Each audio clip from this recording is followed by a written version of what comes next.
ಇತ್ತೀಚಿನ ದಿನಗಳಲ್ಲಿ ಬೆಂಗಳೂರಿನ ಹೊರವಲಯದಲ್ಲಿ ಸಿಲಿಂಡರ್ ಸ್ಫೋಟ ಪ್ರಕರಣಗಳು ದಿನೇ ದಿನೇ ಹೆಚ್ಚಾಗ್ತಾನೆ ಇವೆ. ಕಳೆದ ಒಂದು ತಿಂಗಳಲ್ಲೇ ಇದು 4ನೇ ಪ್ರಕರಣ ಅಂತಂದ್ರೆ ತಪ್ಪಾಗ್ಲಿಕ್ಕಿಲ್ಲ.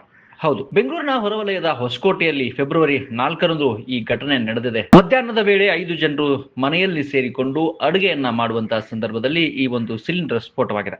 ಸಿಲಿಂಡರ್ ಸ್ಫೋಟಕ್ಕೆ ಮನೆ ಸಂಪೂರ್ಣವಾಗಿ ಛಿದ್ರಗೊಂಡಿದ್ದು, ಅಕ್ಕಪಕ್ಕದ ಮನೆಗಳಿಗೂ ಕೂಡ ಸಿಲಿಂಡರ್ ಸ್ಫೋಟದಿಂದಾಗಿ ಹಾನಿ ಉಂಟಾಗಿದೆ. ಮನೆಯ ಬಾಗಿಲನ್ನ ಹಾಕಿಕೊಂಡು 5 ಜನ ಕಾರ್ಮಿಕರು ಮನೆಯಲ್ಲಿ ಅಡಿಗೆ ಮಾಡುವಂತಹ ಸಂದರ್ಭದಲ್ಲಿ ಈ ಸಿಲಿಂಡರ್ ಸ್ಫೋಟವಾಗಿದೆ.